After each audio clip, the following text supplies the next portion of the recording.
Good afternoon. I'm here to go over June 2019, the quadrilateral questions, numbers 12, 17, 21, 24, 32, and 35. Okay, number 12. A quadrilateral must be a parallelogram. That is strong language when someone says must. Well, it must be a parallelogram if, so let's look at the choices. One pair of sides is parallel. One pair of sides is congruent. We don't even know if those are the same pairs of sides. So that's a no. That could be a trapezoid. Number 2, one pair of sides is congruent and one pair of angles is congruent. Never saw anything like that. Definitely not.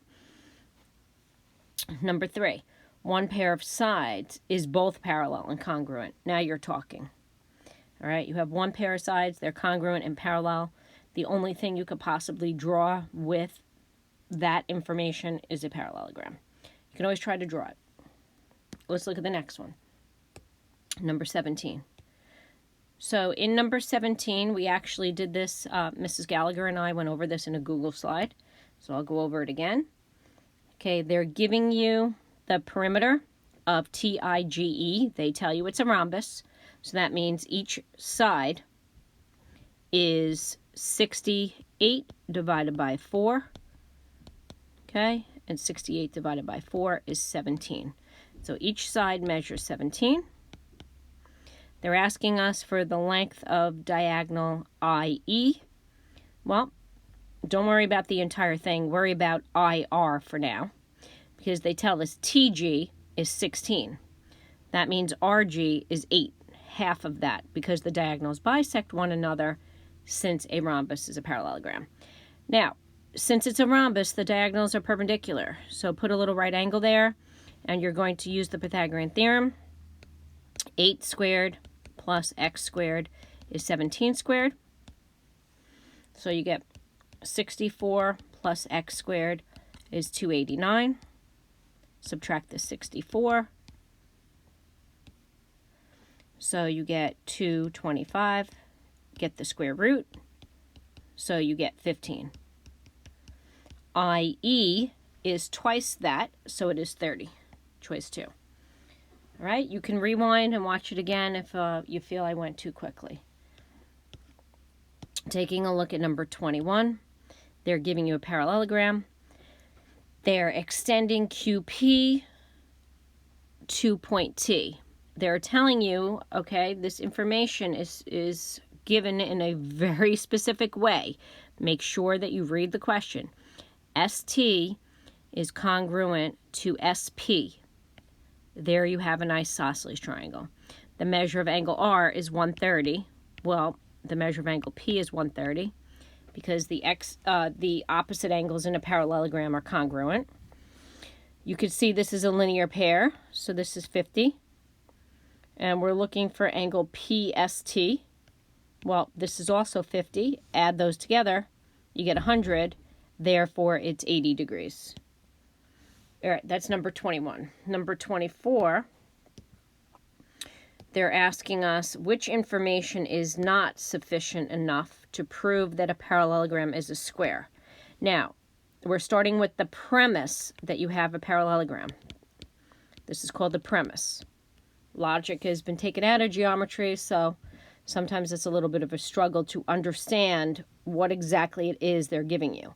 This is extremely powerful. They're telling you that you have a parallelogram. So all the properties of a parallelogram are intact. Now they want to know what would not be sufficient to prove that the parallelogram is a square. If the diagonals were both congruent and perpendicular, that would be sufficient. Break it down. Diagonals congruent, that would be a rectangle. Diagonals perpendicular, that would be a rhombus. Well, when you take the attributes of a rectangle and a rhombus and combine them, whammo, you got the square. Take a look at choice 2. The diagonals are congruent. Again, that makes it a rectangle. One pair of adjacent angles are congruent. Well, for adjacent angles to be congruent, guys, they're going to both have to be 90 degrees. Okay, so by having the 90 degrees, that's going to, make it a rectangle. Okay, so one pair of adjacent sides. Oh, adjacent sides, my bad. Okay, so for the adjacent sides, that's going to make it a rhombus. Because now if one pair of adjacent sides are congruent, all four sides are congruent. My bad, I read it wrong. Okay, so yes, that would be a square. Choice 3. The diagonals are perpendicular. That makes it a rhombus. One pair of adjacent sides are congruent. Okay, so we know it's a rhombus because the diagonals are perpendicular. One pair of adjacent sides congruent, it's still just a rhombus. That does not make it a square because they did not give you the properties of a rectangle. So that would be your answer. But at any rate, let's just take a look at number 4 either way. The diagonals are perpendicular. That makes it a rhombus. One pair of adjacent sides are perpendicular. One pair of adjacent sides being perpendicular creates a right angle. If you have just one right angle, it's a rectangle. So again, it is a rhombus and a rectangle, therefore it's a parallelogram. Moving on to number 32. Riley is plotting these points to form a quadrilateral. We're going to prove that Riley's quadrilateral is a trapezoid. So you need to think about the properties of a trapezoid. All we need to prove is that one pair of opposite sides are congruent. Okay, it's definitely going to be helpful for us to plot these points so that we can use our intuition of which pair of sides appear to be parallel so that we get the slopes of that pair of sides. When we get the slopes, if they're equal, the sides will be parallel. Okay, so let's plot the points. So we have -1, 6, 2, 4, 6. Okay, that's A. For B, we have 3, 8, 3, and then we have 2, 4, 6, 8. That's B. C is 6, -1, 2, 4, 6, -1. And then D is 1, 0. Be careful with graphing 1, 0 as opposed to 0, 1.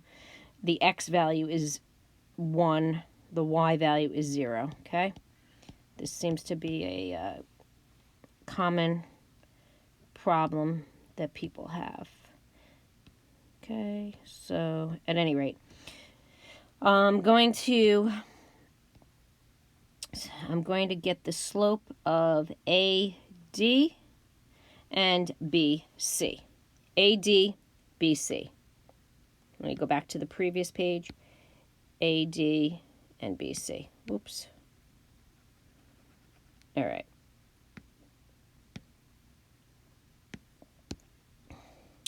So I have AD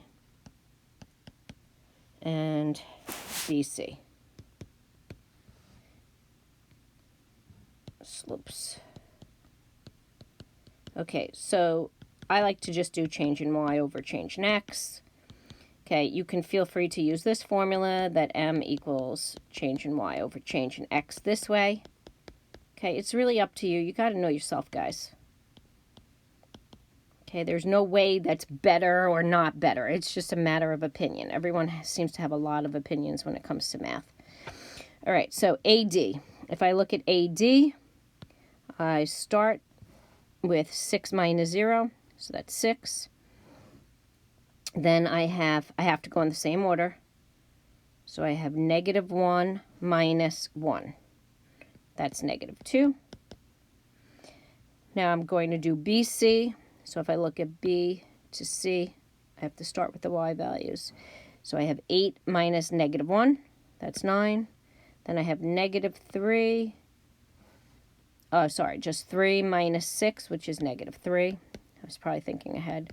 The slopes are the same. Now you need to make a statement. You need to say, okay, Riley's quadrilateral is a trapezoid because one pair of opposite sides are parallel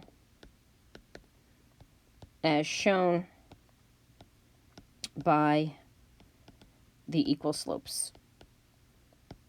You have to say something about the slopes being equal, which makes those sides parallel. Okay? Only do what you're required to do. This is extremely important. Don't do extra. So now they're saying that Riley comes along. He's defining an isosceles trapezoid as a trapezoid with congruent diagonals. Use his definition to prove that ABCD is not an isosceles trapezoid. So if you make the diagonals, those are non-consecutive sides, AC and BD. I have AC and BD. I'm going to use the distance formula. Again, I like to just get the difference between the X values and the difference between the Y values. Square those answers, add them, and get the square root. But that is the handy distance formula if you want to do it that way. So I'm looking at AC. So my X values are 7 apart. All right, my Y values are also 7 apart. So that's the square root of 98. BD, X values 2 apart. Y values 8 apart. 64 and 4, square root of 68. Okay, so then you still have to make a statement. All right, A, B, C, D, diagonals are not congruent. Therefore, you can use 3 dots. Therefore, A, B, C, D is not an isosceles trapezoid. Okay, moving on to the last question. Oh, wow, look at this. We have all this information, probably going to have something to do with a parallelogram, but they're asking us to get these cross products equal. So these cross products are going to have to come from CSSTP, because POM equals PO, right? Only when you have proportions. So there's going to have to be similar triangles. I'm going to start off with what they want us to prove. They want us to prove that TA, I'm just going to put little marks next to this so I could start to think about what I'm going to do. TA over HA, times HA. So that means they would be across from one another in a proportion. Okay, TA times HA equals HE times TH. So HE would need to be across from TH.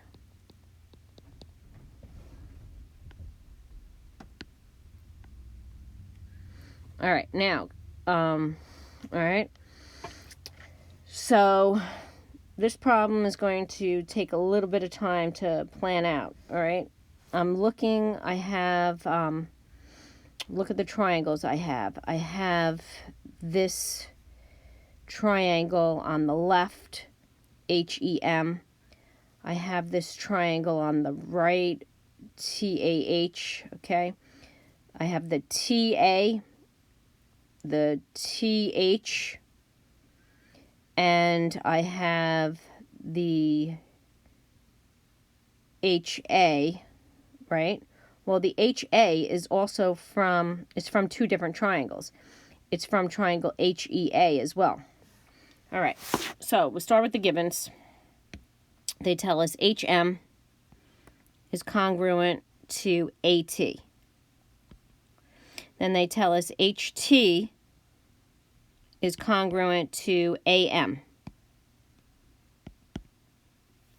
And they tell us HE is perpendicular to MEA. HA is perpendicular to AT, just AT. Okay, so, all right, now we want to prove that this pair of triangles,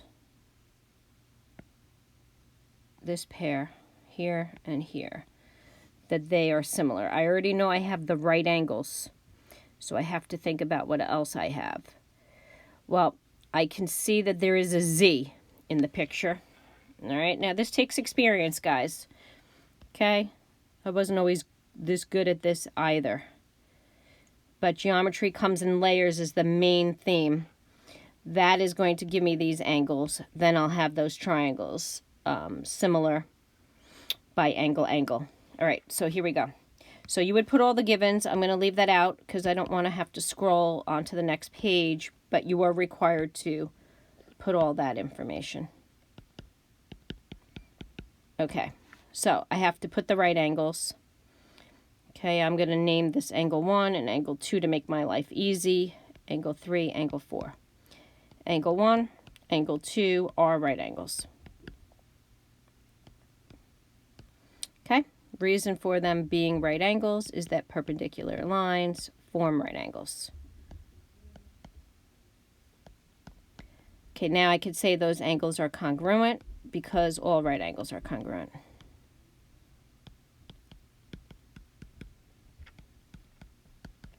Now you've learned over the past few weeks on home instruction that if both pairs of opposite sides are congruent, you have a parallelogram. So that means that MATH is a parallelogram. Both pairs of opposite sides are congruent. Then you have a parallelogram. So that means that the opposite sides are parallel. So HT is parallel to MA. That's because in a parallelogram, opposite sides are parallel. That gives us those alternate interior angles congruent. So we have angle 3 is congruent to angle 4 because once you've established that you have parallel lines, the alternate interior angles are congruent.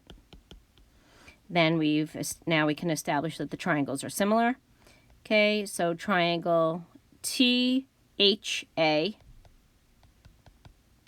is similar to triangle,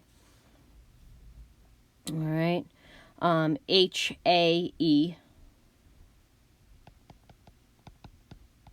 We don't care about the order up at Schreiber too much. I mean, we would like you to put them in corresponding order, but it's not something that we're that picky about. We know that proofs in and of their own are difficult enough, so we don't need to stress you out any more than necessary. So that's by angle, angle, similar to angle, angle, or congruent to angle, angle. We don't care. You can put it either way. So then you're going to have this proportion, which is going to be corresponding sides of similar triangles are in proportion. And I planned this out earlier to make my life easier later on and to give me a sense of what direction to go in. And then the cross products are equal because the product of the means equals the product of the extremes. POM equals PO. All right, I hope this video helped you. Have a great day, guys. Bye.